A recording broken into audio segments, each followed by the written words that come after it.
So, what am I going to talk about today is the ArmaPET Struct GRX grade. So this is the next generation rPET core material that's been developed in the last year or so. Actually, it even taken a little bit longer than that, but the last year we really intensified this, and I will come back to why. So this is a grade that we will launch here in Q4, this I can hide so that you don't need to see this. And this is what we see as really the next step when it comes to a third generation, when it comes to PET core materials. So I will give you a quick refresh maybe on Armacell and the PET foam solutions that we have today. I know that most of you already know this, but see this just as a quick brush up on what's new here. And then I will talk about the ArmaPET products being used in wind. And why wind? It's because this GRX grade was really developed with the intention of it to be used for wind energy applications. But saying this, when we now have the results, so to say, we have a material that is suitable for many other things than not only wind blade applications. So, but I will still give you background on why this has been pushed from in wind blade applications, so to say. And then I will come to this, then the new ArmaPET Struct GRX grade that we have developed and what the advantages of this material are. So very quickly, introduction to Armacell with the 2022 results so far. I mean, we are the global leader in flexible foams, but PET is not very flexible most of the time. But we are also the leading provider of engineered foams, and that is where the PET material division is part of. So we global, definitely. We have headquartered today in Luxembourg for the complete company. Since 2020, we are owned by the investment firms PAI Partners and Kirkby. Kirkby is maybe more known for also owning Lego. So that's a nice little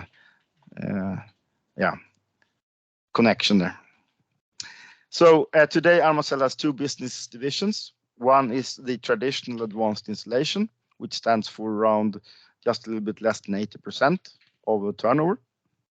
And then we have the engineered foams, which is different kind of high performance foams for use in a broad range of end markets. And here is where the PET is roughly half of this engineered foams. So global presence, we have plants all around the globe, but for the PET, it's the three ones pointed out where we have the bigger plant, the main plant in Timster, Belgium, where we also have the R&D facilities. But then we have also production both in Brampton, Canada, and in Suzhou in China, north of Shanghai. So we can supply on a global scale with local production, more or less. Just a few examples of where our products are being used today. Most of these pictures of these iconic buildings are using the insulation materials, but top left, you have the Russian Orthodox Cathedral in Paris, which is using the ArmaPET Struct grade in these gilded domes to facilitate something which is very lightweight, stiff, strong, and self-supporting with a durable, long lifetime.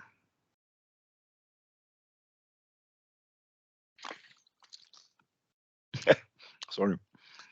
So a few words about our standard products as we do them today. We are still the leaders, definitely, when it comes to sustainable core materials. All our products are produced on 100% post-consumer PET. So this means that, as you know, we can recycle the bottles and do something which is very useful again. We have a patented recycling technology that enables us to do this with the lowest possible ecological footprint. So these sustainable product solutions enhance efficiency throughout the manufacturing chain, and it means that we can also recycle what we're already starting to do now. We have done it on a smaller scale in the last couple of years, but we're doing it more and more now, is that we already recycle all our offcuts, all our sawdust, etc. in our own production. We can already recycle into new material. Now we're also starting to take back more offcuts, already used PET material into our production. So from our customers, take back material, and we can also reuse them again into new foam core material. So this even enhances the life cycle performance of the overall product. Already mentioned 100% post-consumer. We have really consistent foam quality, even though some people would expect that recycled plastic has a lower quality, lower performance somehow. In our factory, we have our own granulation lines, which means that we can very well control, or regardless on where we use or where we get the recycled PET from, we can really consistently assure that we get the properties we need through different quality control steps. The advantages of the PET production with the extrusion process is that we have very limited density variation. This gives us a very stable process. We have a number of unique quality controls. We have inline density control. We have inline visual quality check, etc., which gives us very good control of the end product. And as already mentioned, I mean, at the end, if we can just separate the material again, it's 100% recyclable again. So the product range that we have today are these 4 different product families. So what I will talk about today is not the echo curve and shape, but really the development of our traditional ArmaPET Struct grade, where the newest addition then is this new GRX grade. So, give you a little bit of background about how the material is being used in wind and what the drivers are in the wind market today. If we just start with an example or a little bit of background here, and is that we have already, PET basically was developed for wind. That's the honest answer here. But during a long time since then, almost 20 years ago, 2005, I think we delivered the first square meters to wind energy applications, and the drivers at that time was really to find a core material that was more thermally stable than the existing materials that was used, like PVC core, etc.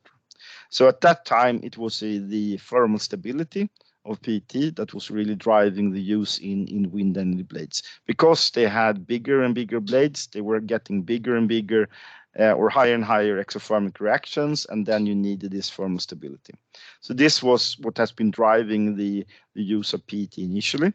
Then as we went along, you could really see the advantage of the PET being extruded material, very strict quality controls, very good consistent qualities, and also good price performance ratios. That means that today we have delivered material for more than 150,000 blades. I would even guess that we are close to 200,000 now, because I think this slide is even from last year.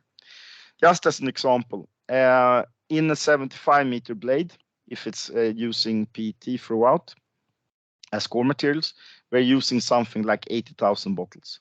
These 80,000 bottles correspond to a CO2 emission of 3.6 tons, compared to if you would use not rPET, but standard virgin PET-based material instead.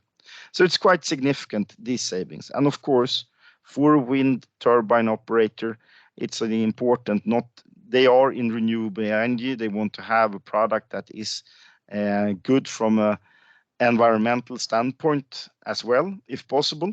So that's one additional advantage of the PET today, and especially so the rPET based foam cores, is that we can give something that is, we can produce, enable something which is even more environmentally friendly to produce green energy.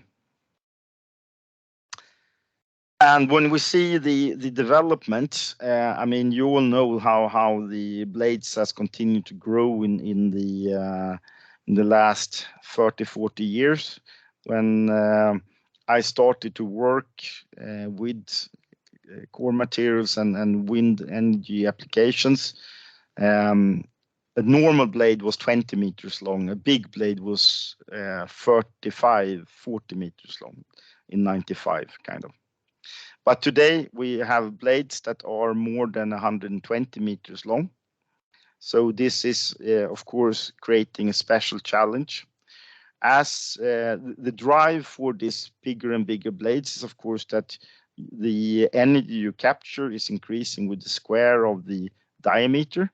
So the longer the blades, the more efficient, in theory, if you can build it and if you can really set it up efficiently, the bigger is better. So this means that there's continuous growth for the blade length. And even though you often think that now the blades can't get any bigger, we continuously see that bigger and bigger blades are being projected every year. Of course, the biggest blades are not possible to put up onshore. So if you go above, I think 150, above 60, 70 meters in length, you can't really transport them on land. So that means that anything bigger than that, you will only see being set up offshore. And there, the blades are really produced close to the water edge, and then just lifted on barges and transported out to the offshore sites where they are lifted in place. So they are never transported on land, really. Anyway, what the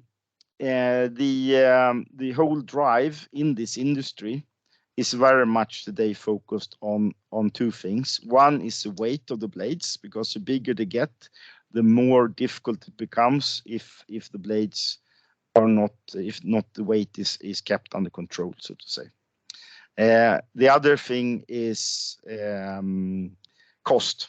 This is an industry that in the last 3-4 years have basically made zero margin, zero profit. No profitability at all at the moment for most of the players, producers here.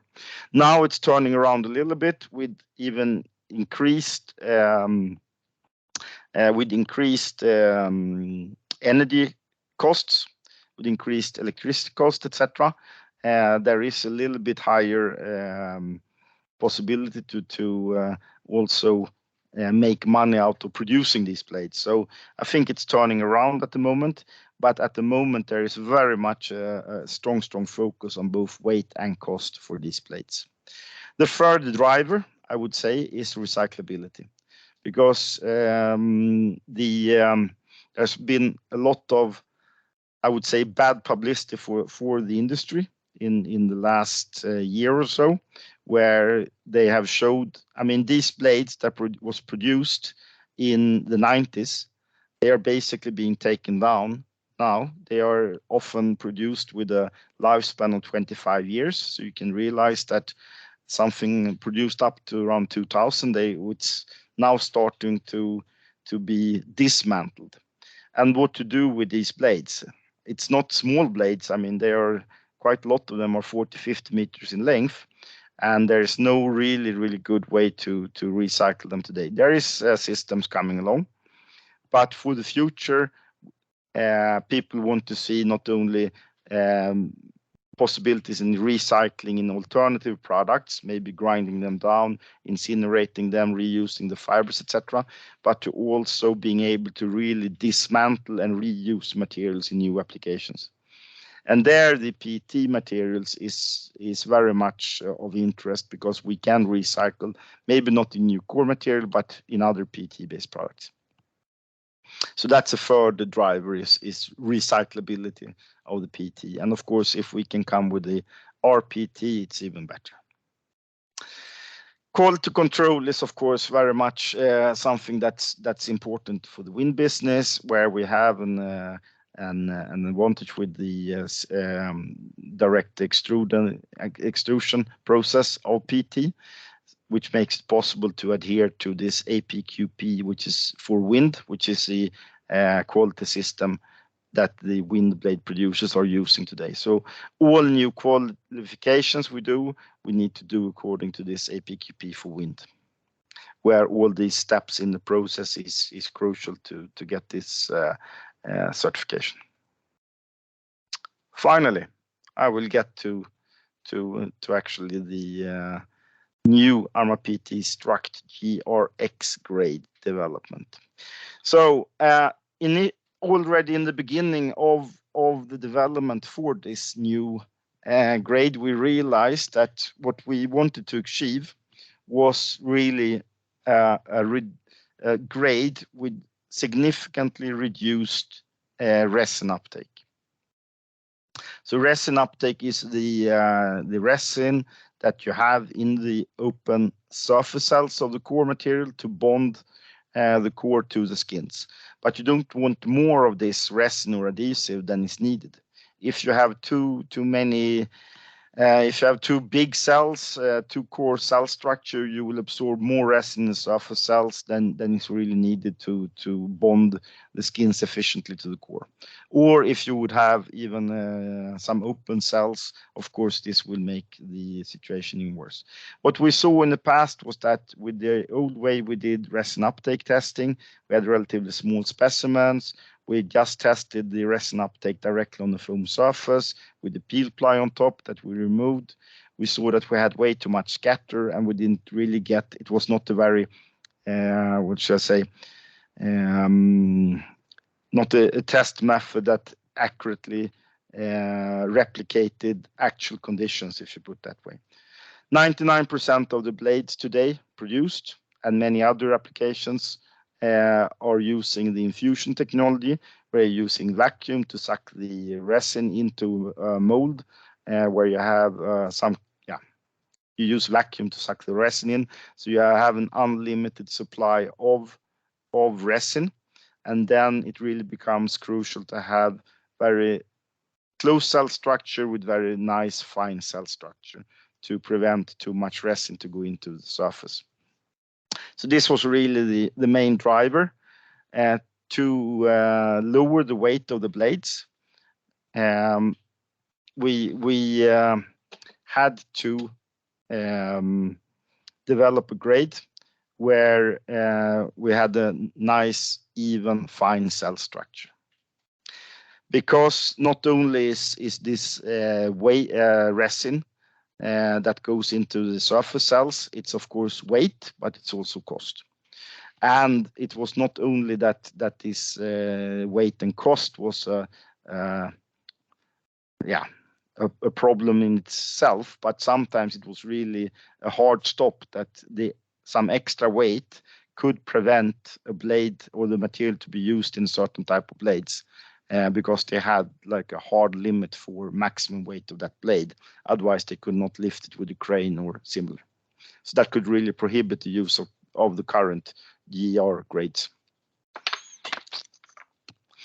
A little bit why we want to do this, of course, is that we see that in wind, you can see that in the coming years, there is a very strong growth projected. Probably the 21 figure is a little bit higher than 22. There was a really downturn in wind last year, but it's quickly picking up again. So to be able to be competitive for the wind blade producers, this was something that we really had to sort out to have a grade with better resin uptake characteristics to be able to be competitive when this market took off again. So GRX development, there was a huge team effort led by the R&D team, But to develop a new grade for PET, you have to really run development on the main production lines, even though we have what we call a pilot line where you can do some development work. It's like a small extruder.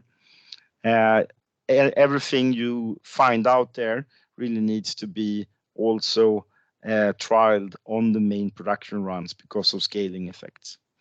So what was done was that we found out that we really needed two different recipes. In the past, basically for the GR grade, we are using same basic recipe for all densities.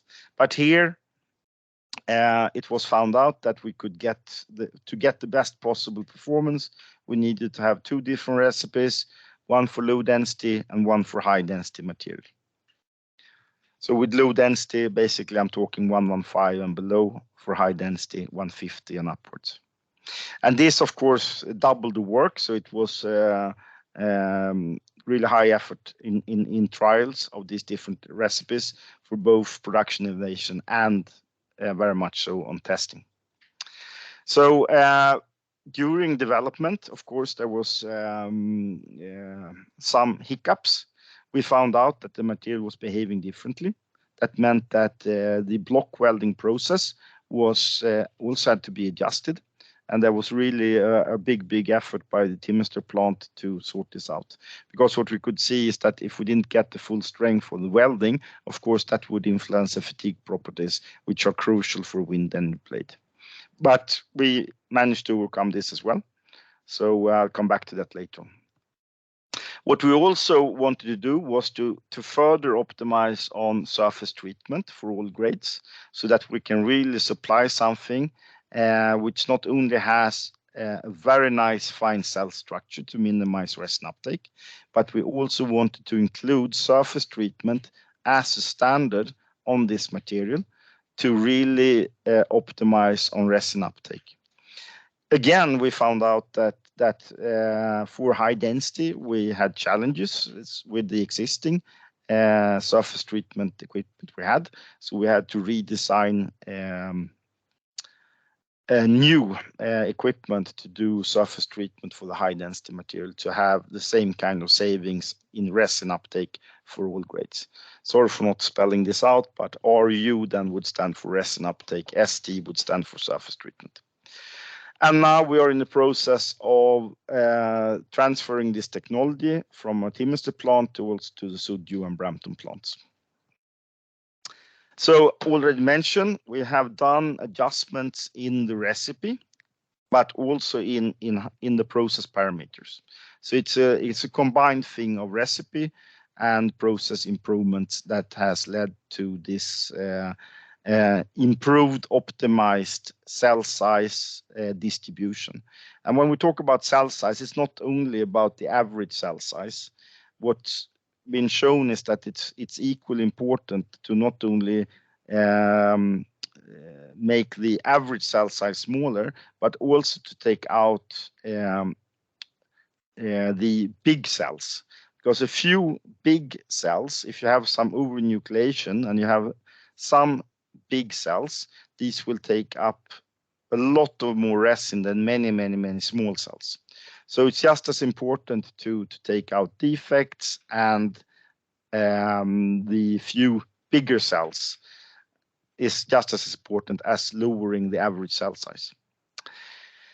But this means that we today can save roughly 40% going from the standard GR grade a year or two ago to the GRX grade today.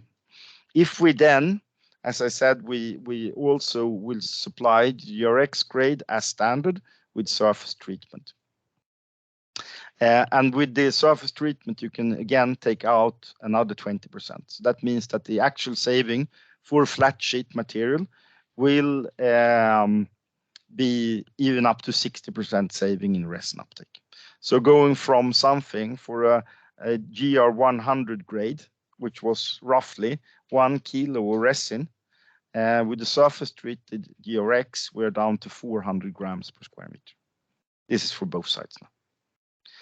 So of course, ST grade will always be more efficient for flat areas where you don't really have any, so like a flat sheet.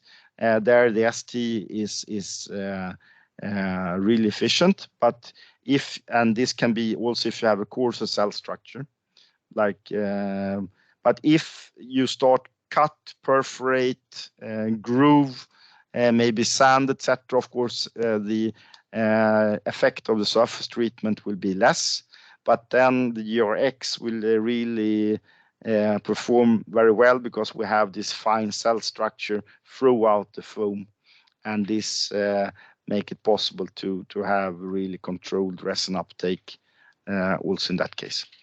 To remember, though, is that all grooves, perforation, etc., will still take up resin. So you have to really take a combined approach if you want to keep resin uptake at the lowest.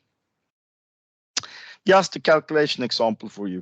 This is for, as I said before, less resin used is of course both less weight, but it's also cost. Every kilo of resin, I think the cost of resins has gone up during the COVID years, so that it's more costly today. As most things has gone up in cost in the last couple of years.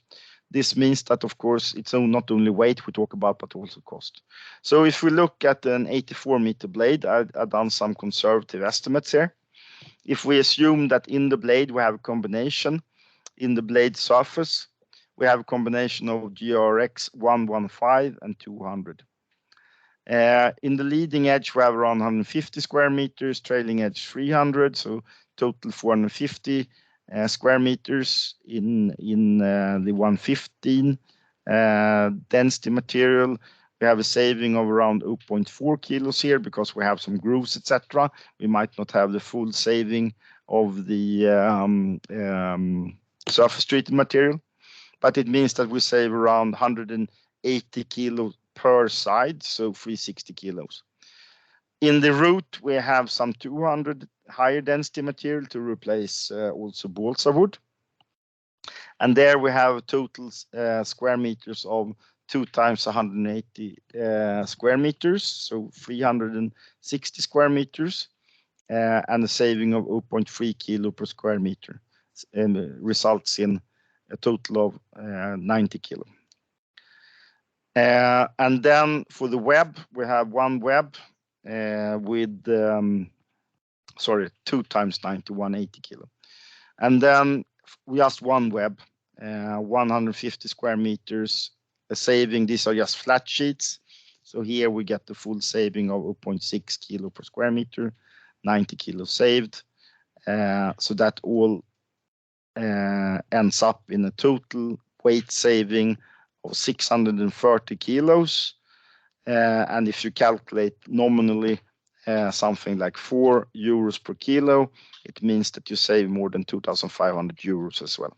This was for one blade, one turbine, 3 blades. So in the end, you would, for one turbine, save almost 2 tons of resins and up to 8,000 euros. Quite significant, I would say, even for a big operation doing blades. Now, so far we focused on the resin uptake performance. Of course, it's also important that we don't have negative effects when it comes to mechanical properties or other properties. So this is just one example for the 100 density material, where you can see the standard GR grade compared to the new GRX material. And in all aspects, I would say we are equal or better. Where you see an improvement is especially in shear, where shear elongation can go up to 40% and other shear properties by up to 20%. What we see is actually for the lower densities, the increases are a little bit lower than for the higher densities. So for 200, I would expect higher increases than this. So this is very conservative numbers for the higher densities than 100. So and this is with existing density, so or for the same density. So this is quite significant that you manage to increase, for instance, shear modulus by up to 20% and maybe shear strength by 10-15% and elongation by even up to 40%. Saying this, we are still working on a few topics. One thing is that when we do surface treatment, the dimensional or the surface flatness can be a little bit less for the lower densities than for the standard geograde, but we think we will get around this, optimize this with the new type of surface treatment equipment that we have. The second thing is that because of this higher elongation at break and the finer cell structure, you actually get a very nice nice surface when you cut material, but it machines a little bit different. So in the beginning, we struggled a little bit to find the best settings for the slicing equipment to get the best surface quality. But when we have improved this now, we have very nice surface of the slicing. It also has slightly different, I would say different, it's not less thermally stable, but it has a little bit different dimensional stability. It moves a little bit earlier than the standard geogrades, just to make you aware of that. It might change a little bit more in thickness, for instance, if you thermally cycle the material, or it does it a little bit earlier than the standard geograde. So it behaves a little bit different, and because of that, we will at least for the coming years keep both the standard GR and the GRX grade.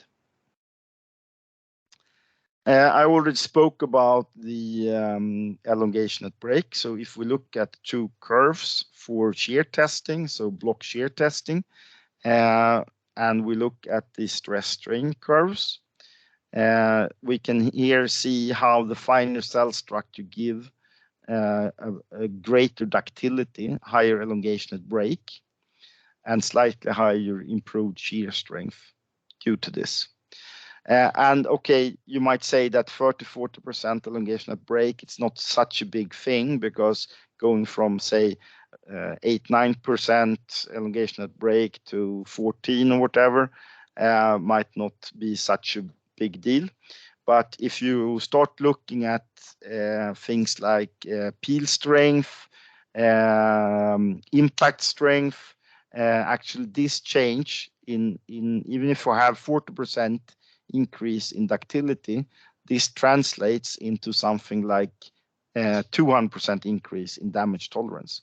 So from other aspects like peel strength and impact toughness, etc., this can make quite significant difference for the GRX. I'll come back to that a little bit later. Finally, I mentioned that we did have some issues in the beginning with the fatigue testing, with the fatigue performance. Fatigue is, as I think you know, one of these very strong points of PET course in general. So of course, this was not something we wanted to sacrifice on. But with the improvements we did in the welding operations, etc., it meant that we could improve so that we today have fatigue performance at least the same level as a standard geograde. So when we do fatigue testing, we normally test in what you call 4-point bending setup, as indicated in this left figure. And what you want to see when you do fatigue testing is that you get shear failure not at the load introduction points, but away from them, and that's one of these diagonal shear cracks in the core. And the testing indicate that we have the same very good fatigue threshold of about 65% when running the GRX grade in fatigue. So I think we're getting to the end of this. I just said that I would like to point out that it's not only for wind. This material can be used, of course. I think any application using what I call liquid molding production processes, so different kind of infusion, etc. This is really where this material will excel. If you're just going to bond the material using a thermoplastic film or some other adhesive that you apply in limited quantities, the advantage will not be such a big difference compared to the standard GR grade. And some applications, due to what I mentioned, the surface treatment might give at least the lower densities. We don't see it on the higher densities, but lower densities, a little bit wavy surface from the surface treatment. It might not be the best solution for all applications where you want the best surface finish, but for sure, for marine applications, for different types of other products being produced using the infusion process, like tanks, shelters, containers, whatever, where you have unlimited supply of liquid resin, there you will really see the advantages of the GRX material. So one example could definitely be the boat hull or superstructure, interiors, etc. If you're using the infusion process, which I would say the majority of the marine or boat pleasure yacht builders are using today. But we can also see it in other. We have good applications, for instance, in infrastructures for walk bridges, different type of bridge decks, etc. These are also really typical applications, or building elements, typical applications where they will have huge benefit, resin savings, using the GRX grade instead of the standard GR grade. So that's gets me to the summary. So if we just take a very quick recap, I would say that with the new GRX grade, we have today the best-in-class resin uptake performance for rPET foam core materials. 40 to 60%, depending on you use with or without ST, lower than current generation of material. Really significantly improved visual impression. If you look at this material side by side with, you will really see how even and nice the cell structure, the cell structure is. There's no, it's an even cell structure all across the board. So improved mechanical properties, even by up to 40% in shear for the high densities, more like up to 20% for the lower densities. We will, now I have written this twice, official launch will be in the coming month, most probably, anyway, for sure before the end of the year. Today, it's available. It will be available from the start in densities from 85 up to 250 kilo. So there will not be an 80 density, most likely. We will change a little bit. In the past, for the GR grade, we went from GR 70 to 80 to 100. Now it will be a little bit more even. So we will have 85, 100, 115, etc. So it will start. To start with, it will be GRX 85 as a lowest density, but there is already plans for GRX 70 to be confirmed when that's available. And we have already started to qualification with key OEMs for the wind. Very good progress where we have a number of densities already approved, and we already started to supply some materials. So most of these materials, it's definitely available for sampling, or even orders as soon as you are have qualified the material, made sure that it's fit for purpose as always for your end application. Okay. So if there is any questions, I would be happy to take them now. We'll see if I can see them directly.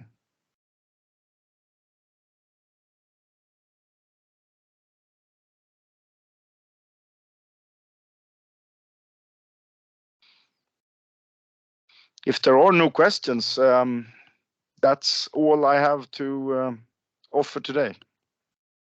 But of course, if you have any questions you want to ask afterwards, please contact any of us. You can always contact me at stefan.reuterlov. No, I did not touch on cost difference. At the moment, there is a slight increase in pricing.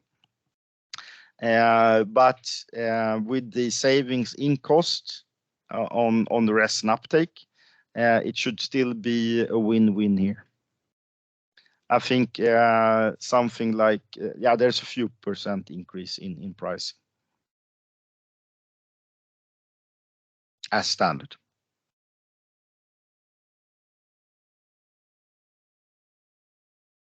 Good. Please feel free to reach out if you have any further questions. Otherwise, have a great day.